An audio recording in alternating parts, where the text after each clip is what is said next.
mi patria cambiase su semblante, ofreciendo a sus hijos dichoso porvenir. Que juntos realicemos este cambio muy pronto, para que reine en ella la paz y la ilusión. Por eso es que a mi patria comparo con mi casa, la casa que es de todos un sueño nada más. Quisiera que este sueño durara mucho tiempo, para que sin rencor. Hola, ¿qué tal? ¿Cómo les va? ¿Cómo están? Buenas noches.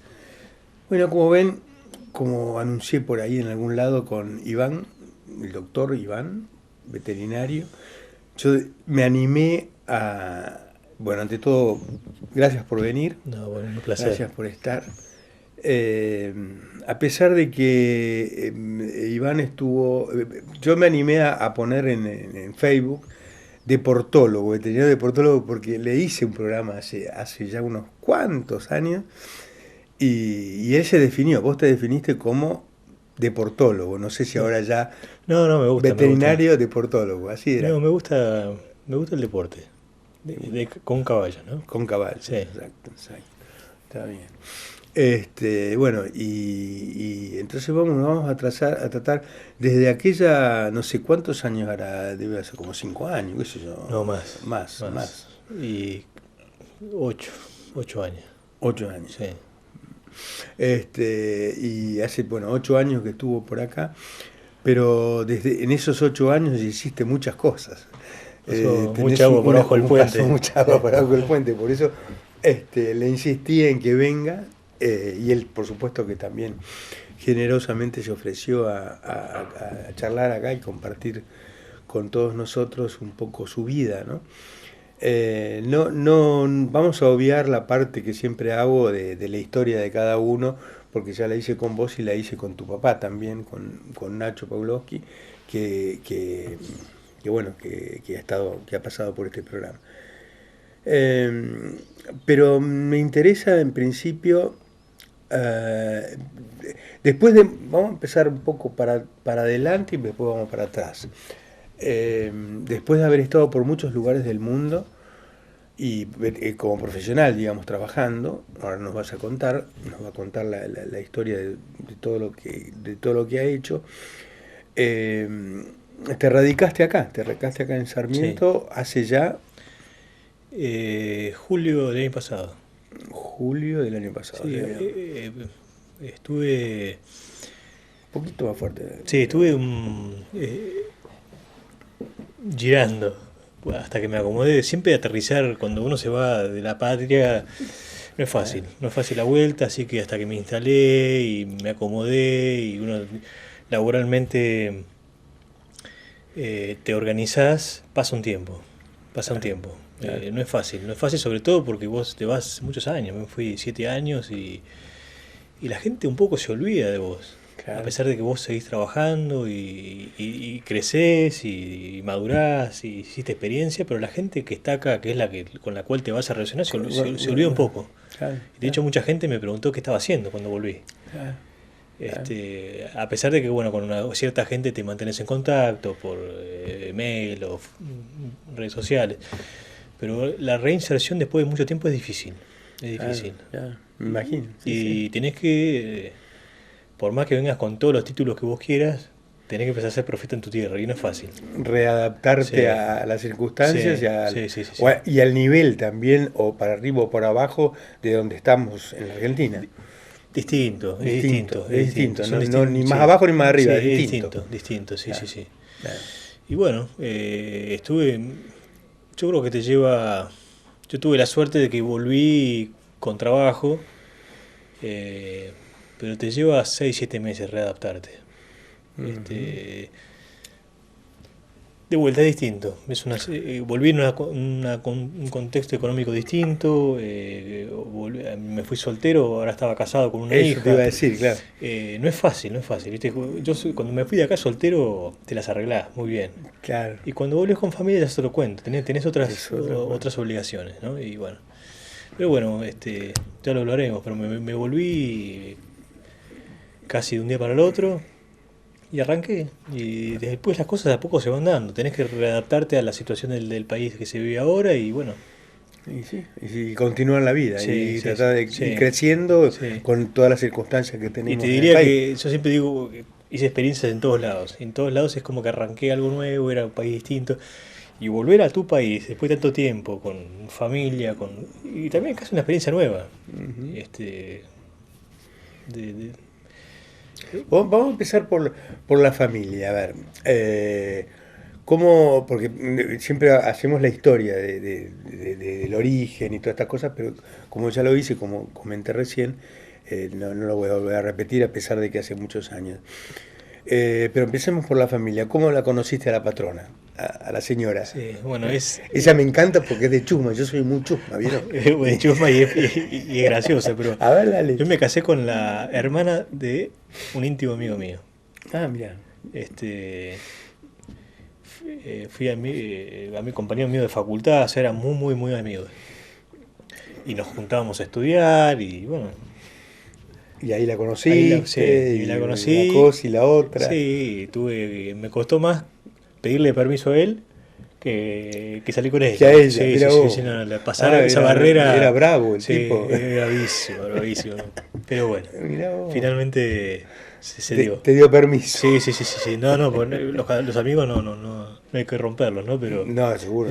Pero no. Me llevó un añito convencer a mi amigo que me dejara salir con la hermana, pero finalmente se dio. Y además vos, yo te conozco de joven, Iván era amigo de mis hijos, básicamente de dos de mis hijos, de Paul y de Brian, y bueno, y lo tuve en el campo muchas veces, y compartimos tantas cosas. Vos sos muy religioso, sí, muy religioso, sos religioso, Sí. eh, sos un laburante. Trato de serlo. Tratás de ser lo mejor posible. Vamos a ser más humildes. Vamos a ser muy humildes en eso, está bien. Totalmente correcto. Pero he misionado con mis hijos y he andado por ahí. Vos estudiaste digamos, no vamos a contar toda la historia, Sí. pero estudiaste en San Antonio de Areco, Sí. en el Colegio San Antonio, Sí. para ubicar a la gente. Y ahí con mis chicos fueron... Teníamos un grupo misionero que lo hicimos muchos años. Y bueno, yo estaba muy envuelto en la pastoral del colegio también. Y después empecé la facultad y bueno, es como que ya no tenés tanto tiempo y empiezan otras prioridades. O sea, llega un momento que, te- como cuando salí de la facultad, uno está un poco perdido, ¿no? Porque Claro, estás buscando... sí. Yo tuve la gracia de Dios de que, bueno, estudié una carrera, todo totalmente subsidiado por mi padre, que me dijo, vos dedicate a estudiar. Entonces es como que esa etapa era lindísima, porque en mis tiempos libres me iba a misionar. Pero cuando vas llegando al final de la carrera, decís, bueno, ¿y ahora? Y ahora hay que acomodarse solo. Hay que acomodarse, te tenés que como adaptar, porque uno dice, no, quisiera recibirme, ¿viste? Y siempre apuntás a eso, no me quiero recibir, me quiero recibir. Y el día que te estás por recibir decís, ¿qué pasa ahora? O sea, tenés que empezar a ser autosuficiente. Es el famoso tema de que sos un adelantadísimo estudiante de veterinario en este caso y un veterinario novato, piojoso, algo así, ¿no? Como le pasa a los profesionales. Todo. Mira, obviamente que por ahí el tema del caso de veterinario, lo que es medicina y esas, es que desgraciadamente cuando vos te recibís, generalmente tenés que ponerte atrás de un profesional con mucha experiencia y ponerte atrás de él y probablemente por unos cuantos años ad honorem. Entonces, y es la única manera, porque generalmente o sea, yo te digo, ponerle 5 años atrás de un veterinario, te dejan más que 20 haciendo experiencia propia. Claro.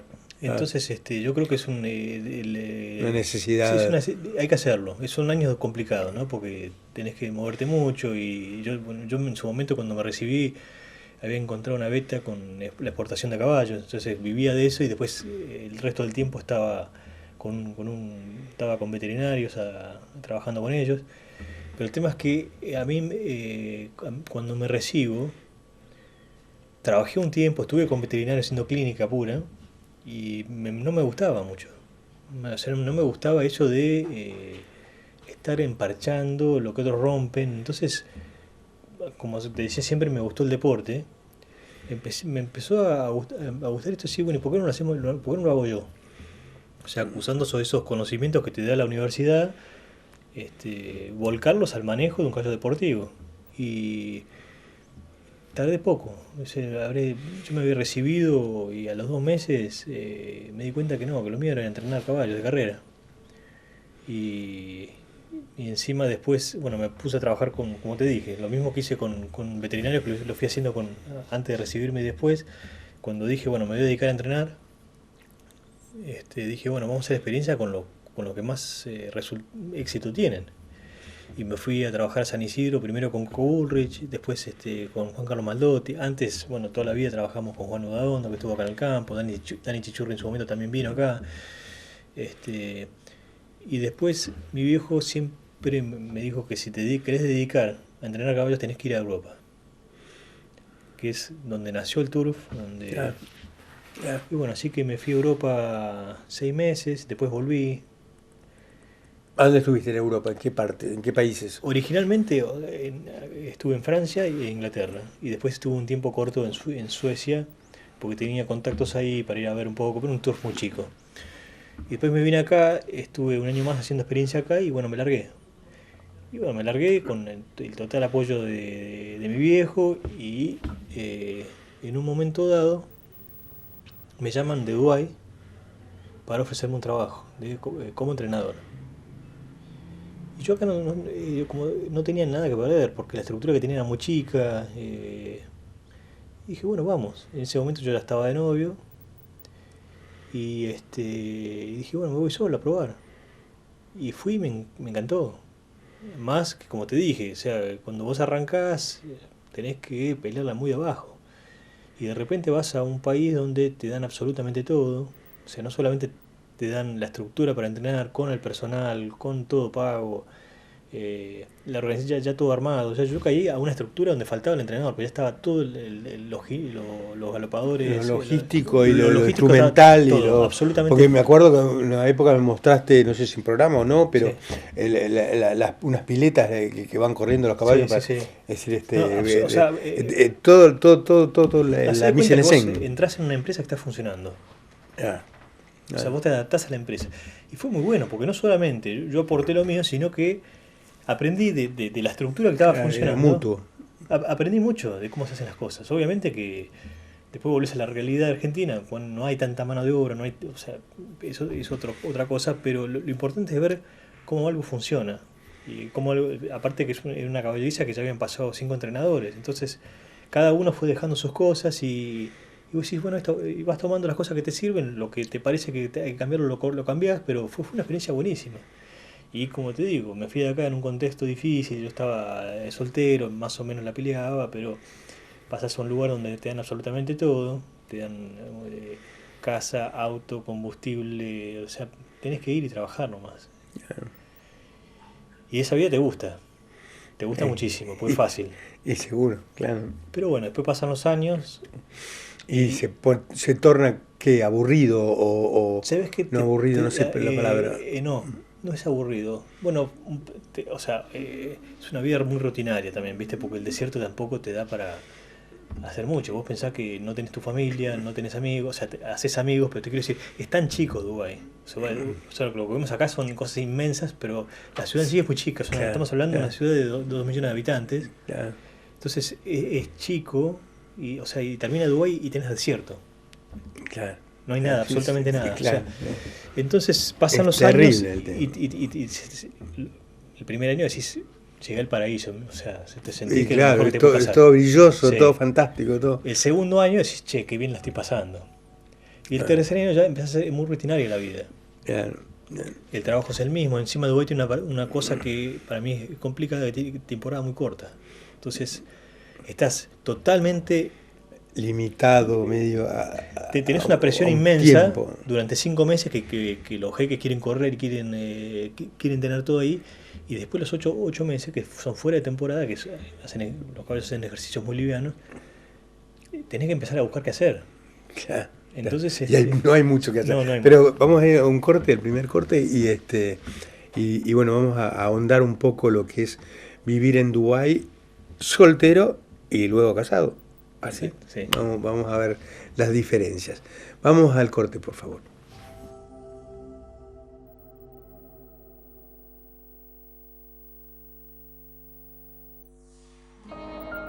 La vida, la solidaridad, la confianza se transmiten de persona a persona. OSDE. La vida, la solidaridad, la confianza se transmiten de persona a persona. OSDE.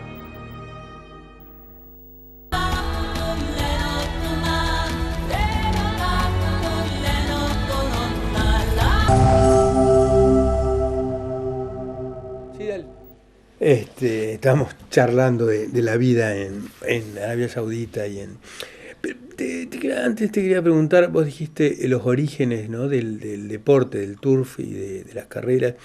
Es difícil poder definirlo, ¿no?, el origen del tema del turf, porque se me ocurre a mí que por ahí, como la mayoría de los deportes, por ahí son de Gran Bretaña, de Inglaterra. Claro. El fútbol, el rugby, el tenis, bla, bla, bla, bla, son todos provenientes de allá, pero en el caso del turf o de las carreras de caballo, tienen orígenes quizás anteriores por ahí que no se sabe. Me acuerdo en Roma hay un no sé cómo se llama, ahí cerquita es un desastre con la memoria, pero hay un lugar donde hacían correr los caballos solos. Y bueno, no sé, la historia, quién está primero, ¿no? Sí. ¿Vos tenés idea? ¿Has analizado el tema? El caballo que hoy conocemos, el caballo de carrera de pura sangre, se originó en Inglaterra y el detalle es que es una rama del caballo árabe. Mira. Buscaban un caballo más refinado, con sangre azul, como le dicen, y se formaron 3 caballos que fueron como los padrillos de la raza. Sí, claro. Sí, y uno se llamaba Godolphin, que es hoy en día la caballeriza del Sheikh Mohammed, y el otro se llamaba Darley, Arabian. Darley, que es otra empresa que hoy es otra empresa del Sheikh Mohammed, que es el Aras. El Godolphin le puso al Estú y Darley al Aras. Y bueno, después, obviamente después se distribuye por toda Europa, inclusive en Italia hay carreras antiguamente como en una plaza muy famosa. Sí, que yo... Francia lo adopta, y bueno, después muchísimos cientos de años después se traslada a América, ¿no? Claro. Bueno, y ya te estoy hablando del siglo XX, lo reincorporan los árabes, que es una paradoja, que fueron en definitiva los que le dieron origen a la raza. A la raza de pura sangre de carrera. Ajá. Bueno, vamos para atrás, porque pero así el tema es conversar un poco, ¿no? Y charlar adelante la gente. Bueno, has estado primero en Europa, como dijiste, en Francia, sí, Inglaterra. Fui como estudiante. Fuiste estudiante, sí, para ver un poco cómo, sí, era el panorama y todas estas cosas. Sin saber que muchos años iba a volver. Yo dije, bueno, eso veo cómo es y me vuelvo. Claro. Cuando voy a Dubái, como te decía, yo tenía ganas de hacer otra cosa. Y porque llega un momento que el segundo año ya es como que es todo muy rutinario y me moví a hacer otras cosas. Claro. Y sale la posibilidad de irme desde Dubái a trabajar una temporada a Europa, porque el Sheikh quería comprar caballos potrillos nuevos, hacerlos en Europa y cuando estaban maduros, ya hechos de 3 años, llevarlos a correr la temporada en Dubái. Me salió esto y para mí era un golazo. Y creo que de todas las experiencias que hice fue la mejor. Fantástico. Porque fue ir a Europa, que para mí es la cuna de este deporte, y encima sponsoreado por los árabes, porque o sea, ir a Europa tampoco es fácil, no es que vos vas por supuesto, estaba bancado, sí, claro. Más bien. Así que esa fue de todos los años, te diría, la mejor experiencia que hice. Uh-huh. Tenés que trabajar muchísimo, o sea, es como, por de alguna manera, el mismo nivel de trabajo que hay acá.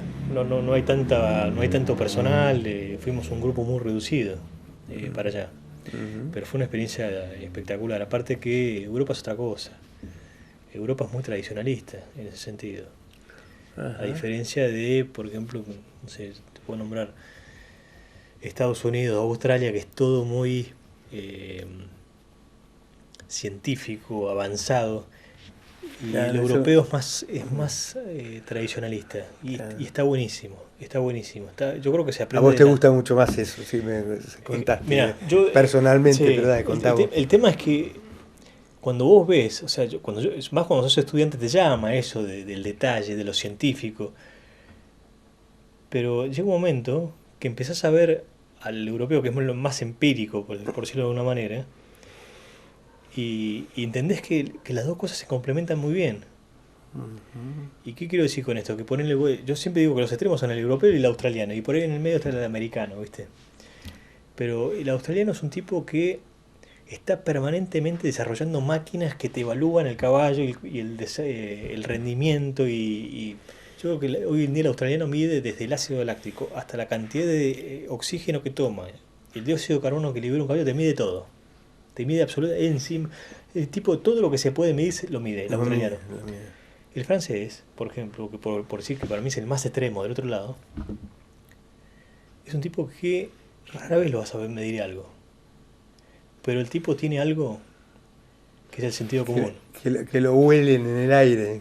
Tiene un sentido común impresionante. Bueno, y yo aprendí con los años ese dicho que dice: el sentido común es el menos común de los sentidos, ¿no? Sí.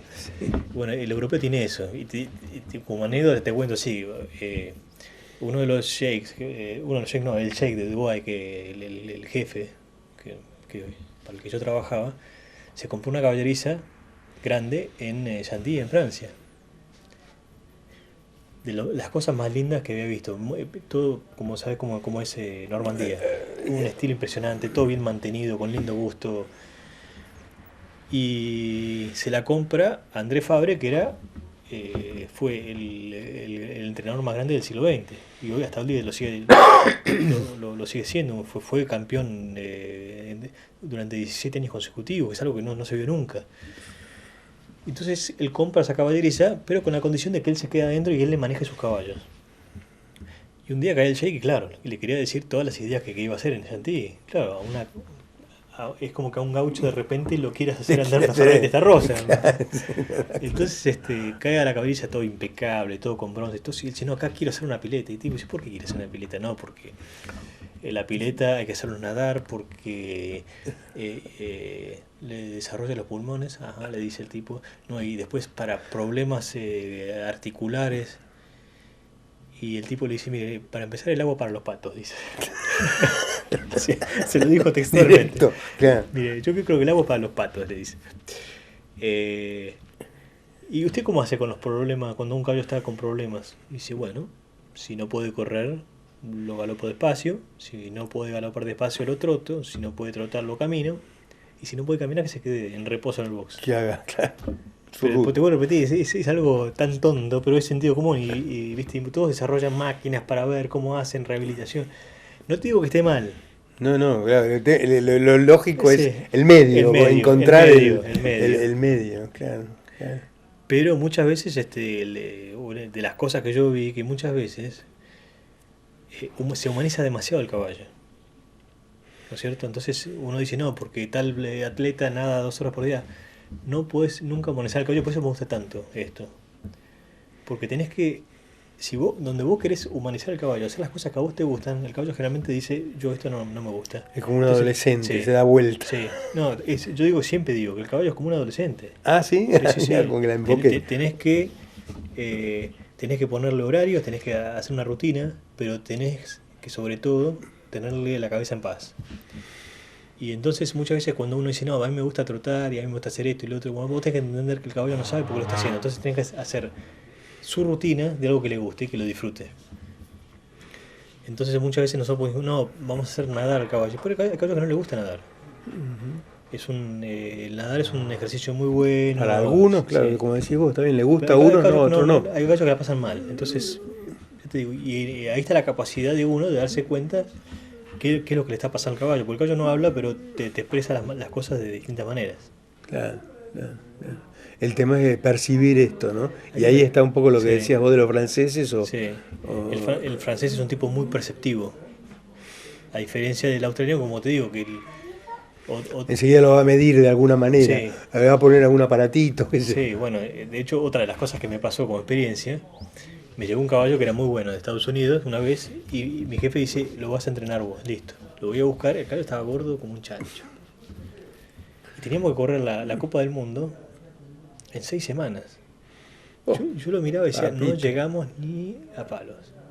Entonces lo llamo a mi jefe y le digo, este caballo no sé qué estuvo haciendo, pero está gordo como un chancho. Bueno, averiguo, qué sé yo, como se había ido una cuarentena, había estado 4 semanas, sin salir del box, caminando, estaba. Y un caballo que normalmente tiene tendencia a la obesidad, claro. Y si está quieto ahí. Bueno, la cuestión es que dije, bueno, vamos a hacer todo lo posible, te vuelvo a repetir, sin agotarle la mente, pero yo la veo difícil. Bueno, finalmente llegó el día que había que probarlo si se corría o no corría. Y me acuerdo que mi jefe le habían traído de Australia un aparato que se medía con satélite, que iba adaptado. Una cincha que medía todo lo que es el corazón, te medía la frecuencia cardíaca, la velocidad del caballo, la recuperación. Qué maravilla, ¿eh? Y lo tenían guardado, y como yo no lo usaba, dijeron, no, con este caballo que lo pagamos tanto, tan caro, lo queremos probar. Bueno, yo hablo con el jockey y le digo, mira, el caballo está muy falto, así que sacalo bien de menor a mayor. Sí. Bueno, trabajamos 1600 metros y le puse un caballo que era un caballo de 12 años, ¿viste? Que seguía corriendo todo, pero era un nivel muy bajo. Y lo acompañó bastante bien, pero estamos hablando de un caballo que estaba para correr la Copa del Mundo. Era como que vos claro. Peso pesado. A la selección que está por jugar el mundial la semana que viene, te pones un equipo de San Carlos. Una de acá, sí. Claro, de un chico de allá. Y le ganan 2-0, entonces pará, yo tendría que haberle hecho 20, no 2, ¿viste? Entonces, bueno, la cuestión es que yo cuando hice el trabajo dije, sonamos. Vuelve el caballo agitado, cansado. Dije, no había recuperado bien. Dije, bueno, listo. Y mi jefe estaba con la bronca. No. Dijo, lo agarró al de las computadoras y dice, vamos a la oficina que queremos ver cómo está el caballo. Y el caballo te lo está diciendo. Bueno, después de 1 hora de hacer diagramas y la computadora te escupía todos los gráficos que se te ocurran. Con qué maravilla, qué fantástico. Sí. Todos los gráficos de frecuencia cardíaca, recuperación, tiempo de recuperación. Te tiraba todos los gráficos. Sí, a los 300 metros. Bueno, después de 1 hora llegaron a la conclusión que ya estaba pesado. Después te digo, todas esas cosas están buenas, pero nunca hay que perder el sentido común. Nunca hay que dejar de mirar lo que el caballo te está diciendo con los simples gestos, ¿no? Claro. Che, y te diste gustazos, ahora seguimos hablando de desarrollando esto, pero te diste gustazos, éxitos y fracasos en esto. Contame un éxito que vos hayas dicho, pucha, esta vuelta, digamos, en las carreras, o que haya ganado un caballo que vos manejabas, o derrotas que no pensabas.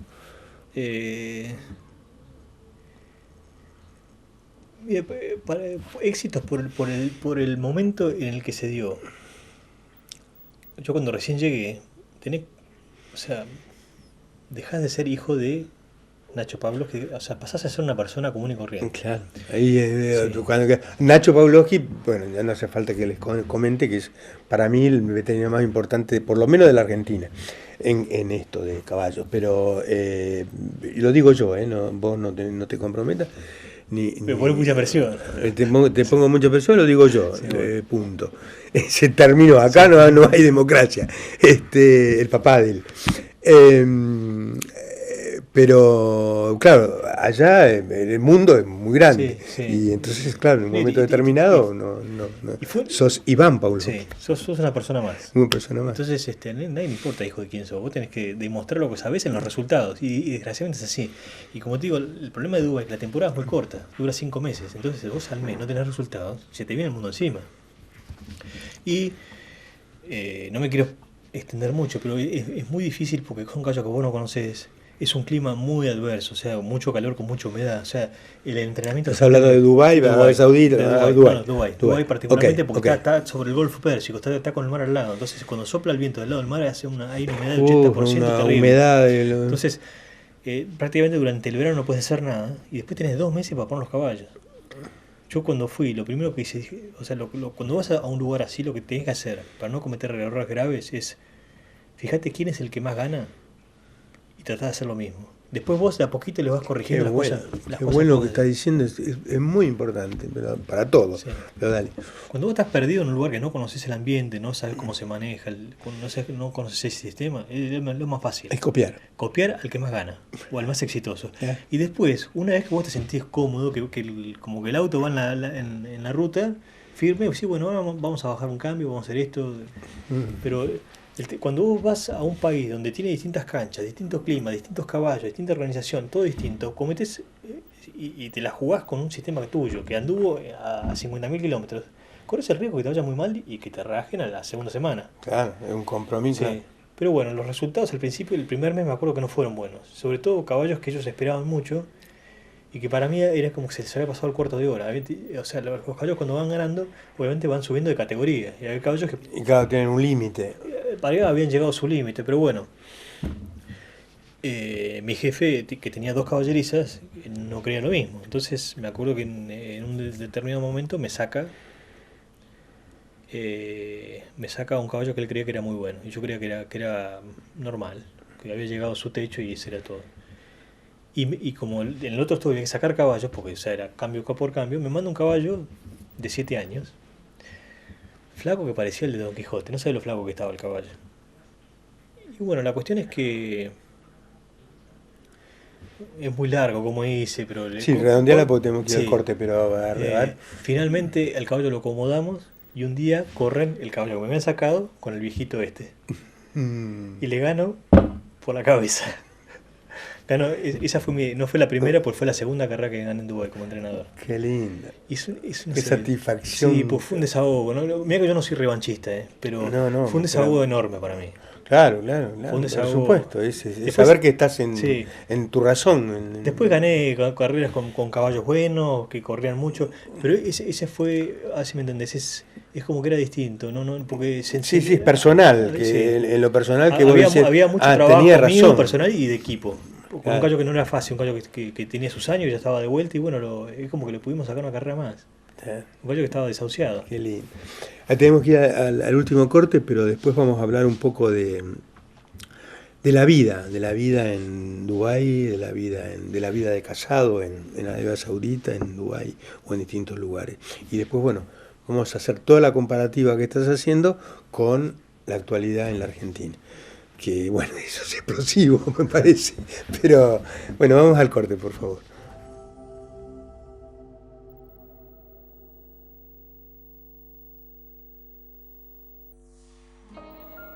La vida, la solidaridad, la confianza se transmiten de persona a persona. OSDE. La vida, la solidaridad, la confianza se transmiten de persona a persona. OSDE.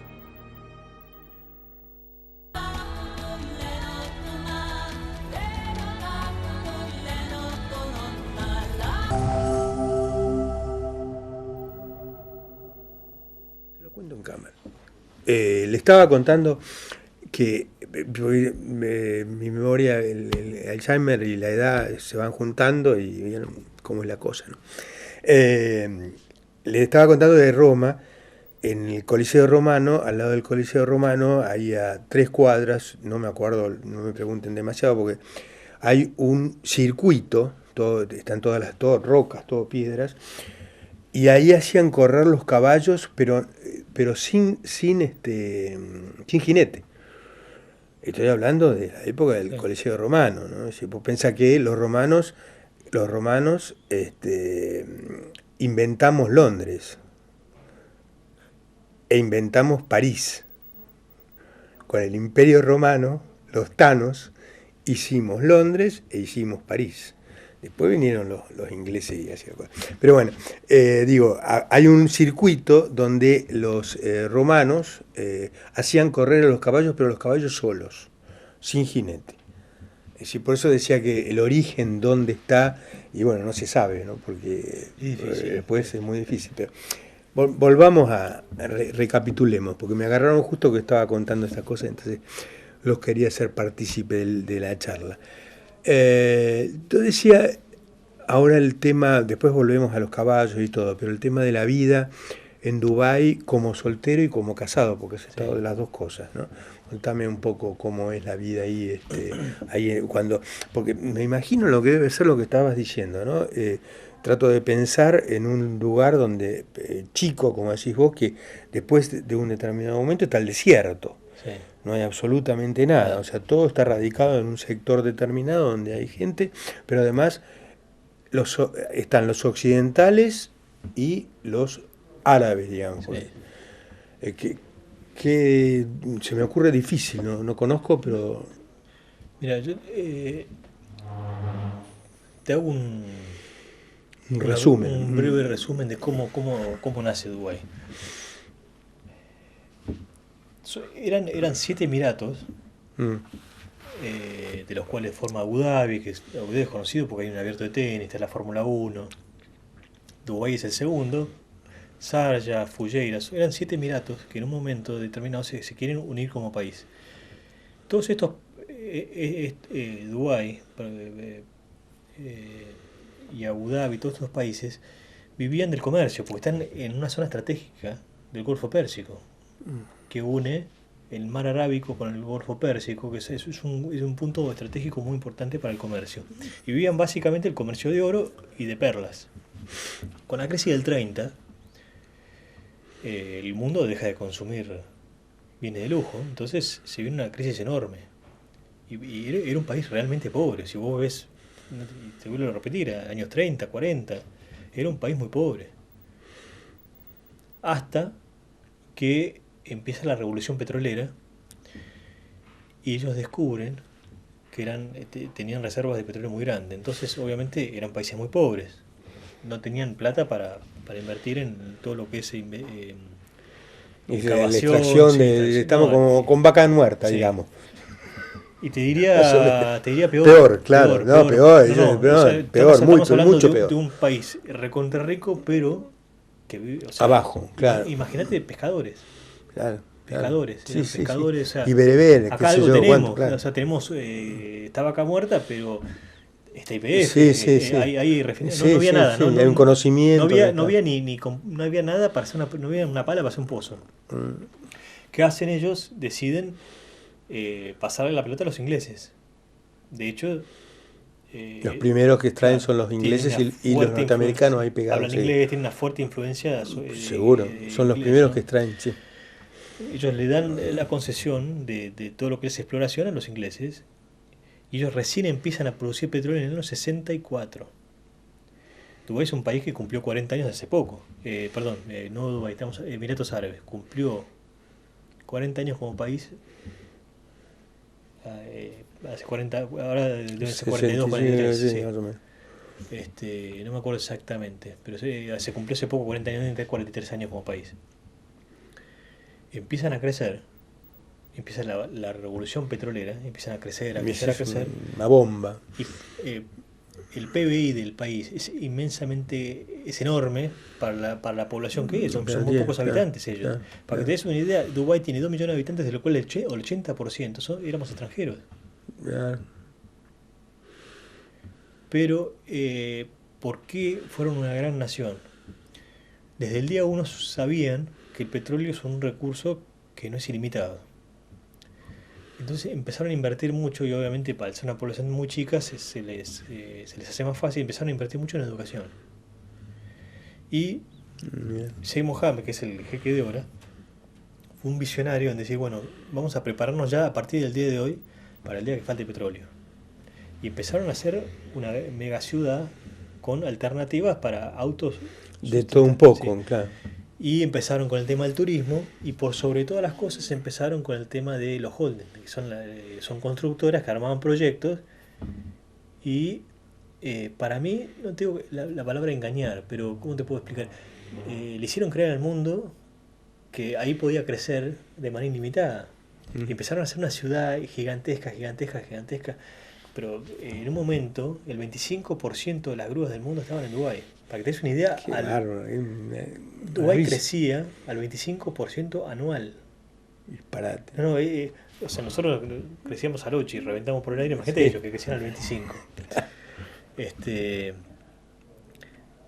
¿Y qué pasa? Cuando en el 2008 empieza a haber una cierta crisis en Europa, sobre todo en España con la construcción, los europeos empezaron a invertir ahí porque creyeron que eso era ilimitado. Y de hecho, me tocó trabajar con gente que empezó a trabajar en Dubái hace 17 años y vos te metías en un pozo, lo terminabas de hacer y lo vendías en 4 veces más de lo que lo habías pagado originalmente. Entonces era como que todo el mundo dijo, uy, es negocio, y se volcó y captaron una cantidad de capitales impresionante, pero de todos lados, sobre todo en la época del 2008 cuando empieza la crisis en Europa. El tema es que todo ese circuito un día explotó cuando construían más de que no había gente para comprarlo. O sea, creció a niveles que eran inmantenibles. Comunales, claro, imposible. Entonces, en el 2009 se desata la crisis en Dubái. ¿Y qué pasó? Y mucha gente que había comprado proyectos, algunos no se terminaban, otros quedaban incompletos. Pero lo que pasa hoy en Dubái mucho es que tenés hay un capital ocioso impresionante. Porque hay cualquier cantidad de edificios. Pero eso se han diversificado en el mundo también. Sí. O sea, han invertido en el mundo los jeques de todo esto. Pero ¿qué tipo es un visionario? Es al revés. El tipo que invirtió en Dubái, pero mucha plata de Dubái fue a Europa. Claro, seguro, por eso. Compraron cadena de hotel, de lo que quiera. Por ejemplo, el regulador de puertos de Inglaterra son dueños en Dubái. Claro, por eso. Compraron líneas aéreas, o sea, diversificaron el capital en muchos lados. Claro. Pero bueno, esa crisis de la que... Y la vida en sí, la vida, por ejemplo, no se puede chupetear alcohol, ¿eso existe en Dubái o es Arabia Saudita? No, en ningún país árabe se puede tomar alcohol, pero ¿qué pasa? Ellos... Mapero... o sea, te vuelvo a repetir, ellos saben que van a vivir el turismo. O sea, ellos que crearon la Miami del Golfo Pérsico. Pues claro, por eso. Entonces, vos no podés tomar en público, pero en los sí en los hoteles hoteles, sí, en los hoteles sí. O por ejemplo hay barrios cerrados, donde tenés barrios cerrados sí. Pero por ejemplo no puedes entrar en la calle con la bebida. O sea, vos entras, por más que tenés un bar, un hotel, si salís con la bebida te la hacen entrar adentro. No podés beber en público. Está bien. ¿Y son duros con respecto a esas infracciones o a la moral o a ver, después fuiste casado? Sí. Vamos a poner las mujeres ahora, vamos a meter las mujeres. ¿Cómo es con la vida de las mujeres? En Dubái y después vamos a ver a Arabia Saudita. No, en Dubái es fantástica. La mujer puede manejar. ¿Están occidentalizados? Totalmente. O sea, obviamente la mujer árabe la vas a ver vestida de negro, tapada, todo. Pero la mujer occidental se puede mover con respeto. Con respeto, claro, lógico. Si no va a salir en bikini por la calle, claro. Bikini es solamente en la playa. Claro, en la playa, en lugares privados. Sí. Pero en la calle, por ejemplo, no pueden andar de musculosa, tienen esas cosas, no pueden andar en short o qué sé yo. Sí, tienen que andar una pollera hasta la rodilla, esas cosas. Claro. Sí, que el respeto nomás. Sí. El respeto de las costumbres de ellos. En Arabia Saudita, que también estuviste con tu señora, ahí es distinta la cosa. En un momento, a mí, como te decía, Dubái cumplió como un ciclo para mí, cual profesionalmente no avanzaba más. Y yo te digo, llega un momento que te empieza a preocupar la parte profesional, porque si te quedas estancado, pasan los años y decís, bueno, quiero seguir creciendo. Claro. Y conseguí un trabajo en Arabia Saudita que desde lo profesional estaba espectacular, pero bueno, me choqué con otra cosa, es una cultura totalmente distinta. Ese es el tema, claro. En Arabia Saudita, para empezar, las mujeres no pueden manejar, tienen que andar tapadas. pueden andar solas, pero no es lo mejor visto. O sea, los shoppings pueden andar solas. No es conveniente, No es conveniente. Es una cultura muy cerrada. Y bueno, yo lo que hice, cuando me surge esta posibilidad de Arabia Saudita, me voy solo. Y ya el país es distinto. Ya cuando aterrizás y ves un país sucio, a ver, te decía que en Dubái una de las cosas que tiene que todos los ciudadanos viven bien, porque son pocos y los tienen bien acomodados. En Arabia Saudita se da algo que es... Hay diferencia social importante. Tenés a los príncipes, que viven como príncipes, que son más o menos en un país, deben ser 1000 integrantes la familia real, más o menos. Sí, son, bueno, pero conozco algo. Pero... Son 1000, pero, o sea, vos decís 1000, no, o sea, para el volumen de gente que hay en el país es poco, que viven muy bien. Son cosas que no se hablan, ¿viste? Porque son cosas muy privadas. A mí un saudita me dijo que el 40% del PBI del país se destinaba a las familias reales. Yeah. Entonces tenés la familia real que vive muy bien y el resto que el vive resto muy mal. no, Sí. Claro. Y, o sea que ya es un país bastante... no es tan lindo para ir a vivir. Pero bueno, yo fui... Y con respecto, perdóname, pero por ejemplo, vos me dijiste que en Dubái la educación es muy importante, que lo han tomado como prioridad. En Arabia también, en Saudita también, ahora, la educación como... Ahora empezaron a hacer... O la salud, por ejemplo, como... No, la parte de la salud está bien. La parte de la educación están arrancando, pero claro, o sea, Dubái estamos hablando de un país que fue, o sea, Arabia Saudita es rico hace muchos más años. Seguro. Dubái es rico hace 40 años. Y Arabia Saudita en 1917, 18, ahí empiezan con el petróleo. Pero también los ingleses y los norteamericanos. Pero en esos años luz le sacaron los árabes, los dubaitíes. Y después que si bien conservan las tradiciones del árabe en Dubái, son mucho más abiertos de mentalidad. Y es como que ellos miran al mundo y se interiorizan y tratan de copiarlo de alguna manera. El saudita tiene una cultura muy cerrada. Muy cerrada. Para darte un ejemplo, en tema de salud. Yo conocí a una médica que estaba allá, que la llevaron porque en la familia real tenían muchos problemas con la diabetes, muchos temas hereditarios.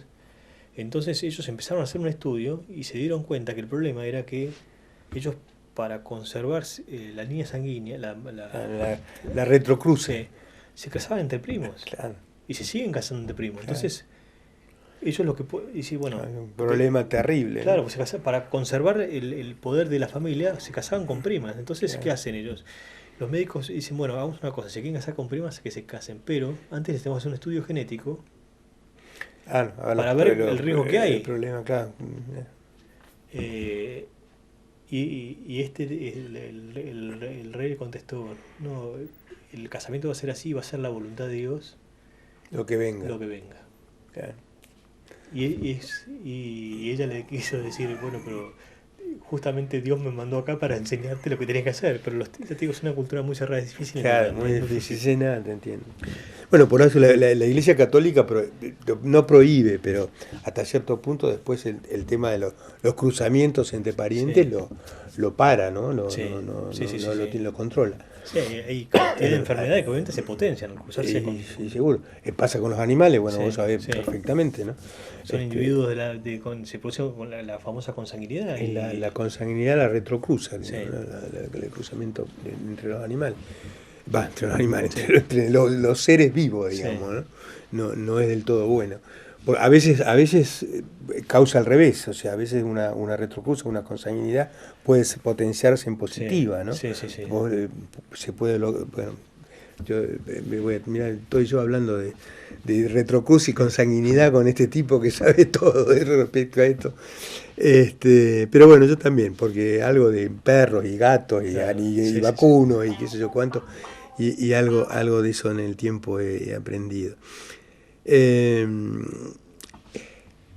Nosotros tenemos ahora, ¿cómo es el tema de...? Porque yo creo, la Presidenta dijo que estamos como Arabia Saudita, algo así, ¿no? Dijo Cristina que vamos a hacer la próxima Arabia Saudita. La escuché. ¿La escuchaste vos? Sí. Y estamos ahí, ¿no? Estamos cerquita. ¿Qué Mirá. decís vos? Mirá, me tiene un compromiso político, pero no importa. Como lo conozco tanto, yo me animo a tirarle ahí. Mirá, o sea, creo que se refería a la parte de petrolífica, ¿no? Desde lo social, espero por Dios que no. Porque yo te digo, yo viví despavorido y yo creo que no volvería nunca más en mi vida. Te rajarías al instante, No, te vas a Colonia y después de ahí salís. No, creo que huyo, me llegan a lloro. Uy, claro. No, yo la pasé muy bien, todo, pero somos distintos. Y el tipo así como, o sea, te vuelvo a repetir, vos decís, pero ¿cómo? La mujer no se puede mover, no le tiene que pedir permiso al hombre para ir al supermercado, no se puede mover con la marea, no se puede mover del lado del marido sin permiso, tiene que hacer todo, tiene que andar tapado. Y el tipo no entiende cómo tu mujer un día decide que te va a sacar el auto, que va a ir de compras y más vale que se lo deje con el tanque lleno. O sea, son cosas que ni ellos te entienden ni vos lo vas a entender a ellos, son culturas diferentes, pero bueno. A mí me parece bien eso, te digo, ¿no? Sí. Que las mujeres no, que nos matan a las mujeres. Pero dale. Desde lo y después, hablando en serio, el tema no quiero ser Arabia Saudita desde lo social. O sea, La diferencia, que el poder económico esté concentrado en tan pocas manos. Claro. Eso no lo quiero. Ahora, seguramente la presidenta se refería a lo que era Vaca muerta, muerta. recursos de hidrocarburos. Tampoco lo vamos a hacer. Yo no soy un experto, pero algo he escuchado porque bueno, estamos interesados todos Sí. en el tema, claro. Pero el tema de los hidrocarburos, ¿por qué son tan ricos los árabes con el petróleo? Porque ellos tienen petróleo de altísima calidad, a muy poca profundidad y de muy buena calidad. O sea, para que te des una idea, y esto no es chiste, en Arabia Saudita está prohibido hacer perforaciones para buscar agua, porque corres el riesgo de encontrar petróleo antes de agua, Claro. o encontrar un pozo de gas. Y Argentina, Brasil también ha descubierto en estos años reservas de petróleo muy importantes. Las tiene a muchísima profundidad, por debajo de los 3.000 metros, mezclado con roca, y no es nosotros vemos el líquido que claro, sale, lo que ves en las películas, claro. Es en estado sólido, entonces hay que hacer un tratamiento muy costoso para licuarlo allá abajo y después sacarlo para arriba. Claro. Y, Que los únicos expertos bien son los Estados Unidos. Sí. En eso, ¿no? Sí. En la extracción que tenemos que hacer nosotros. El famoso petróleo básicamente. no convencional. Exacto, no convencional. Pues una vez hablando con mi jefe, me voy un poquito, pero para que entiendas. Dale. Hablando con mi jefe, no, en muchos momentos no tenés que hablar, porque de la familia no puedes hablar. Bueno, estaba hablando con el jefe y le digo, che, qué macana que el petróleo bajó de precio. No, nos viene fenómeno. Dice, mirá, y yo lo veo y digo, ¿qué pasa? Y digo, ¿qué ha hecho este tipo? ¿Qué habla? Claro. El petróleo a los árabes, mientras se mantenga por encima de $25 por barril, les es negocio sacarlo. Cuando trabajás con países con petróleo no convencional, por debajo de los $80 ya no es negocio sacarlo, hay que dejarlo ahí abajo.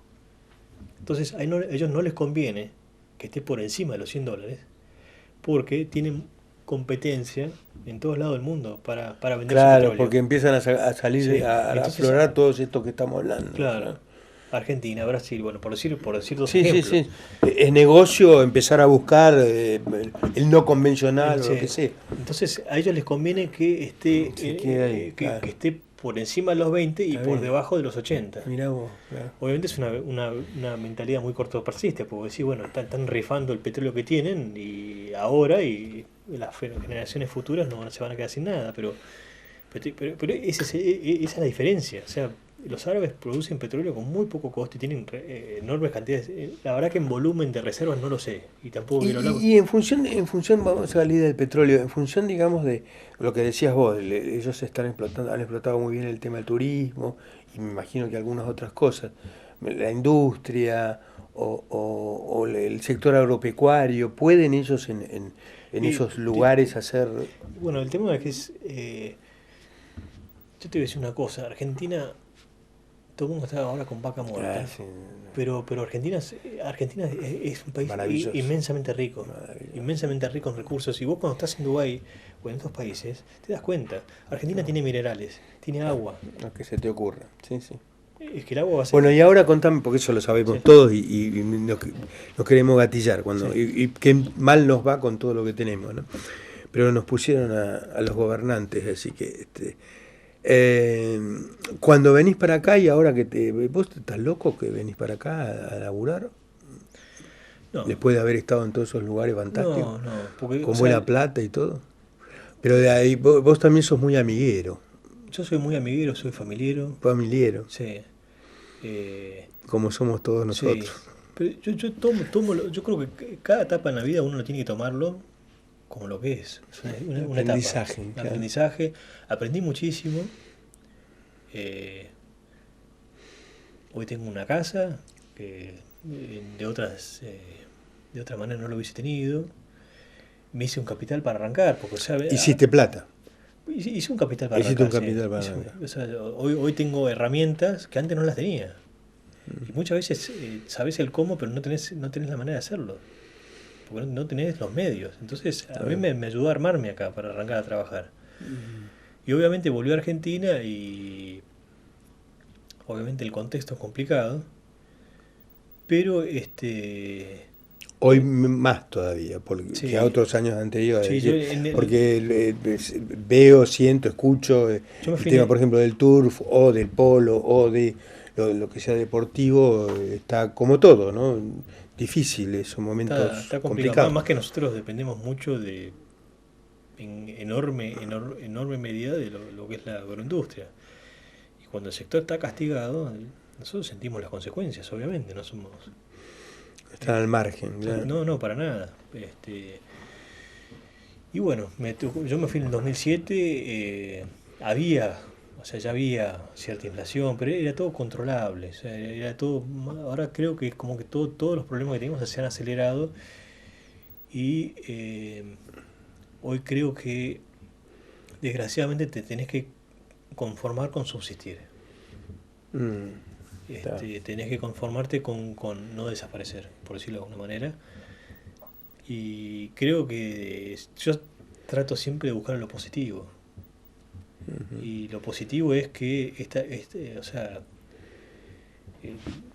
durante 7 años viví como una isla, donde era todo fácil. Todo, claro. Y creo que como persona no te voy a decir que uno tiene que vivir peleándola y remando el barro, pero me había, a ver si uso bien la palabra, pero me había desacostumbrado a remarla, no sé si me entendés. Sí, perfecto.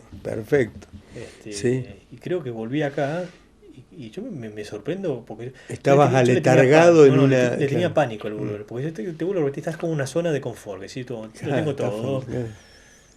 y no tenía ganas. Yo un día tuve que volver por una cuestión familiar y de repente decís, pensé que no iba a poder y pude. Ah. Y te Y bueno, adaptás. pero ahí estás en un desafío, Sí, para mí es un desafío enorme. es un desafío enorme, fantástico, enorme, Aparte, claro. ya cuando echaste raíces afuera, cuando quieras o no te hiciste un nombre y la gente te conoce y todo, venir a revalidar títulos acá no tenía ganas. No tenía Claro, ganas. Yo no claro. tenía ganas, personalmente. Venir a qué? Era mucho arriesgar y para ganar qué. Y de repente me di cuenta que no, viste, y vine acá y las que cosas tenés salieron un más o lindo menos bien. desafío. Y volví a. Yo, por ejemplo, en Arabia, sobre todo en Arabia, no tanto en Dubái, pero en Arabia, no quería que sea el fin de semana porque yo me aburría. ¿Sabés qué nos olvidamos? Juan, nos olvidamos de las fotos, yo me olvidé, ¿las podemos pasar en un momento? Dale, porque me trajo fotos y yo charlando y me olvidé por completo pero completo de las fotos. Como con Iván yo me quedo fantástico tometeando chupeteando unos mates. Y me olvidé que había traído unas fotos y bueno, vamos a ver. Cuando quieras pasarlas, así él nos cuenta a ver de qué se trata. Pero acá tenemos potencial, Sí. un gran Te potencial, decía, ¿no? a A ver, dale. Las ventajas que yo le veo a todo esto. A ver. Hay que ser positivo, porque si no. Metele cuando puedas, sí. Pero lo positivo es que va a haber una gran depuración en el sistema.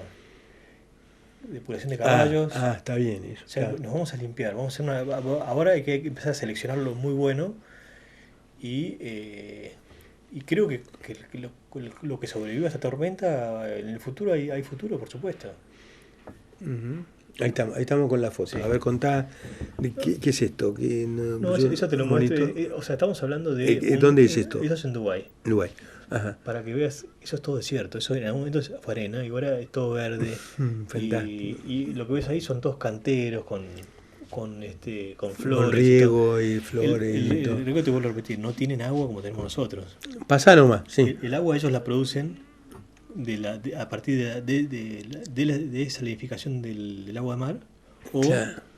Ahí tenemos un ese monstruo que es el clásico de... ese es el clásico. Claro. Ese es el insignia de Dubái, que es el Burj Al Arab. Claro. Es el hotel, el primer hotel 7 estrellas del mundo. Exacto. Esa es una, cuando yo llegué, para que te veas a la velocidad que avanza todo, esa es la torre más alta del mundo. La pelota.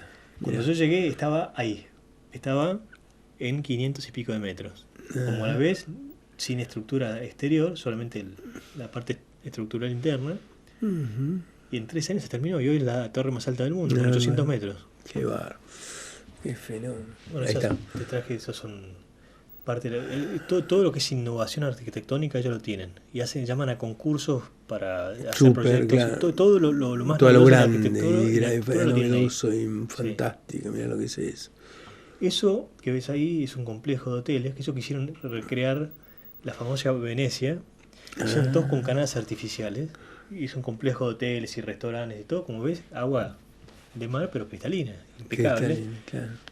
Bueno, es un lindo lugar para ir a pasar el fin de semana. Para pasar, claro. Esa la saqué de una de las torres altas para que veas de fondo ya se ve el mar, Claro. el mar Arábico, el Golfo Pérsico que arranca allá a la izquierda. Ujú. Bueno, acá está un poco mezclada. Esto es Europa, es otra cosa ya. Más Ahí natural. está, usted en Londres, Sí, debe ser eso. es en supongo. Francia. En Francia. Sí, en Chantilly, sí. Ajá. Como ves, viste, son todos lugares muy abiertos, con mucho bosque. Son para el lugar para trabajar más lindo que ese no existe. Y eso es están paseando. Ya terminaron el trabajo, los están volviendo de trabajar. Ya terminaron su ejercicio matinal, están volviendo.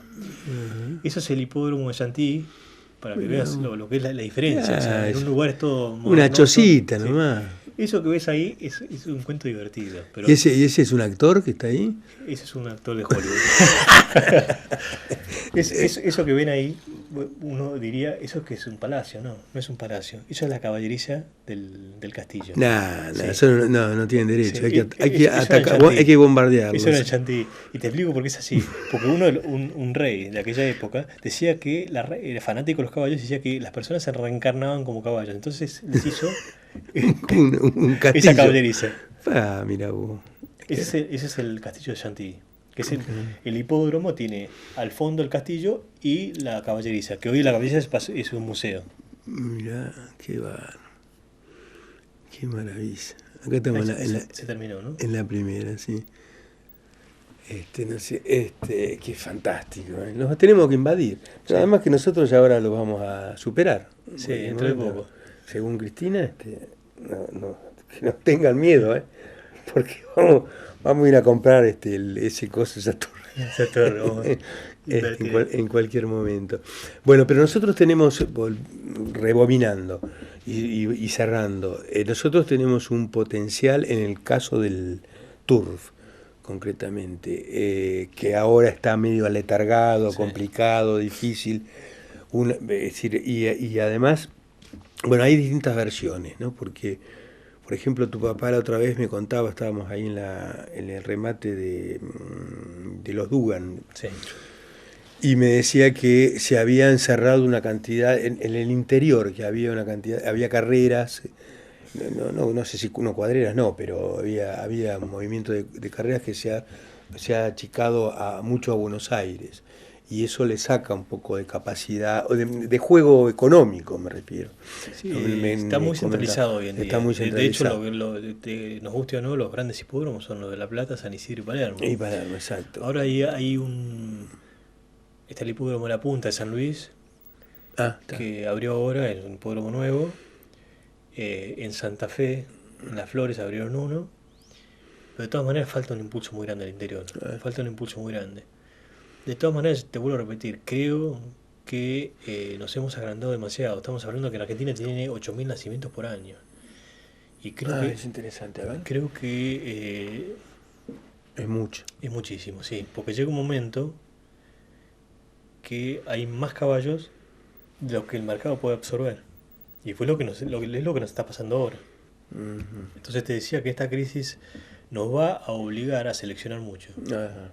Y creo que de acá a unos años vamos a estar en los 5.000 nacimientos por año, que yo creo que es un número lógico, ¿no? Para Pero también por otro lado de mejorando la mejor calidad. sí. Mejor calidad. Mejor calidad. Hay que, ¿Y vos cómo lo ves con respecto a, bueno, tú en Francia, en Gran Bretaña, Estados Unidos? ¿Cómo nos ves a futuro en función del turf? ¿No? Para competir, para vender, para comercializar, para... o creo que Argentina tiene, por el hecho de la superficie que tenemos, estamos hablando que en Inglaterra es una isla. Entonces, la superficie que le pueden dedicar a la cría de caballos es muy chica. Muy chica. Entonces, Argentina tiene un potencial de cantidad de hectáreas que le puede dedicar a la cría de caballos importantísima. Entonces, en ese sentido, creo que con rachas positivas y negativas siempre vamos a estar en la vanguardia, bien, en los países de primera. Uh-huh. Creo que tenemos que mejorar un poco la parte genética, mejorarla un poco, y creo que sin lugar a dudas vamos a volver a ser un gran país exportador de caballos. ¿Y cómo estamos con respecto a lo que decías vos vos pusiste Australia y Francia como Sí. digamos lo técnico y lo no sé cómo le llamás Lo empírico. lo empírico, claro. Sí, lo empírico, ¿no? Ahí estamos sí, más o menos. Estamos ahí. más o menos, yo creo que estaríamos más... Para lo francés. Para lo francés, sí. Con algunos avances, ¿no? Uh-huh. Pero te vuelvo a repetir, o sea, está bueno, yo siempre digo que la experiencia te va haciendo, pero es bueno fundamentar la experiencia con conceptos científicos, el saber el porqué de las cosas. No quedarte solamente en lo empírico, decir, no, esto pasa seguro, porque sí. Sí, seguro. ¿No? Pero creo que lo empírico te va dando muchísimo, la experiencia, ¿no? Y de vuelta, no dejar de ver lo que el caballo te está diciendo. Cuando nosotros tenemos que evaluar un caballo a través de ciertos análisis de laboratorio, y bueno, perdemos la esencia de esto, ¿no? Che, estamos teniendo que cerrar, lamentablemente, porque yo me quedo charlando con Iván, hemos conversado varias veces, pero bueno, el tiempo en televisión no es lo mismo. ¿Cómo te has adaptado vos? Bueno, yo me imagino que vos viviste acá, o sea que tu señora, ¿cómo está? ¿Volviste a los asaditos, al mate, a los amigos? Mirá, ¿Te está costando o no? Contá un poco. ¿Cómo estuve en Sarmiento? No, yo trabajo muchísimo, yo trabajo en Chacabuco. Sí. Así que bueno, contá. estoy poco en Sarmiento. Uh-huh. Trato de, bueno, hoy en día la movilidad es cara, entonces trato de mover lo menos posible, pero lo que tengo, yo trabajo muchísimo más, en horas de trabajo muchísimo más de que todo lo que trabajé en estos años, pero lo que bueno que tiene es que los tiempos libres los disfruto el doble, porque tenés amigos, tenés tu familia, o sea, capaz que disfruto 2-3 horas por semana. Pero eso es una intensidad. Sí, una intensidad impresionante. Es fantástico. Sí. En amor, en diversión. En diversión, aparte, en relaciones. Cable de tierra. Claro, en lo social es fantástico. Sí, la pasas muy bien. Muy bien. ¿Y tu señora que no es de acá? Bueno, es de Lincoln originalmente.